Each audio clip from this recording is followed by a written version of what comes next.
من از نیازوف هم نزدیک صحنه هست.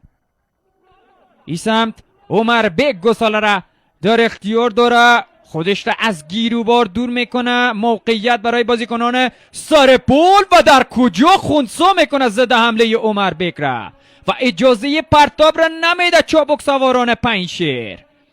با دل و جان از همین ابتدا رقابت داره و پرتاب، اولین پرتاب سرپول یک شد و باز هم پهلوانان سرپول، باز هم مرد شماره 10 من از نیازوف هست که گساله را از روی دایره برداشت گرفته به سمت دایره حلال، پرتاب و امتیاز سوم. قسمت زمین رها بکنه، او را نجیب الله سمنگانی هم همراهی میکرد تا فقط دوست داره درون زمین باز هم برداشت را منز انجام میده. من از نیازوف مرد شماره 10 تیم بازکشی سرپول گساله را به گونه منحصر به فرد قرقیزستانیا در تقومش قرار داده. خود مناس پاس میده به یار شماره 11 تیم بازکشی سرپول صفت پهلوان.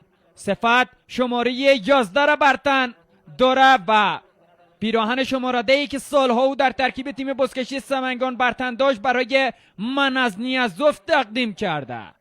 خود صفت پهلوان سید مسعود اسب او را به تحرک میاره و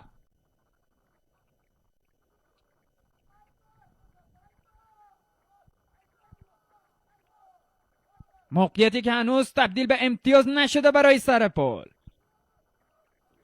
دفاع دولایه، پرتاب و حالا امتیاز. عمر بیگ میره که زمینگیری را انجام بده. گساله را یک بار دیگر با هم مرور بکنیم. چه زمینگیری هست این قرق. زمین بازکشی یکتو تجربه خوبی داره. او فاتح دور چهارم رقابت‌های لیگ ملی بازکشی افغانستان با سمنگان شده در همین زمین و این نکته برجسته حضور نجیب الله. پرتاب و گساله‌ای که این بار عمر بیگ زمینگیری را انجام داده. گساله را از روی دایره برداشت بلند کرده، میره به سمت دایره حلال. آیا امتیاز ششم در راه است برای سرپول یا خیر؟ ولی چاپ انداز پنجشیر اجازه پیشروی را نداده، راه دیگر یا پلان دیگری را طراحی است. پرتابش دقت لازم را نداره. هموطن او عمر بیگ گساله را گرفته. حاجی محمد هم از او پاس میخواه ولی او خودش به تکلیفی ادامه میده. خود عمر بیگ مرد شماره 12 تیم بازکشی سرپول خودش را از گیروبار و ازدحام دور کرد. اینجا صحنه را از نمای دیگری بررسی میکنه و خودش را رسانده به نزدیکی دایره حلال با یک ضد حمله تند و سریع.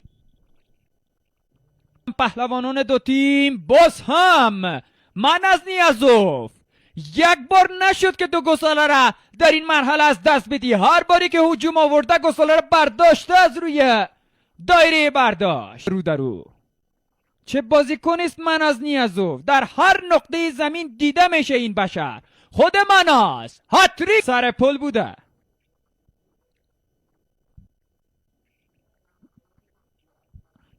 باز هم عمر بیگ گساله را بلند کرده، در اختیار داره و در تقومش قرار داده. چی کار میکنه عمر بیگ؟ گساله را میان دستانش رد و بدل میکنه و دست راستش قرار میده. حالا پر سرعت در مسیر کسب امتیاز نهم خود عمر بیگ هتریک میکنه یا خیر؟ هتریک پاس بده به صفت پاس میخواه. بله به صفت پاس میده. عمر بیگ مرد جوان و با تجربه تیم بازکشی سمنگان صفت و در این دور از رقابت ها برای سرپول بازی میکنه و پرتابی که کارساز نیست. امتیاز کسب نشده و دوباره عمر بیگ ببینید صفت را فرا میخوانه و نزد خودش میخواید تا دوباره به او پاس بده. چه بازیکنیست این عمر بگو من از نیازوف. باز هم پاس میده به هم تیمیش، به صفت پاس داد. باز هم صفت گستاله رو در اختیار داره. چقدر خوب و با برنامه و هماهنگ رقابت میکنه یاران سرپال. صفت آهسته آهسته خودش را به نزدیکی دایره حلال رسانده. پرتاب انجام شده یا خیر؟ یکی از پهلوانان پنجشیر دستش گیر داده، حاجی قهار هست. ولی صفت منصرف نشده تا این جای کار. یک امتیاز را کسب کرده بدون شک. صفت هم به دنبال کسب امتیاز دوم و دبل هست. با برادر خود پاس میده، با نجیب الله کاپیتان تیم بزکشی سرپل. پرتاب انجام نشده تا اینجای کار. نجیب هم مثل صفت یک امتیاز گرفتن. نجیب هم پاس میده،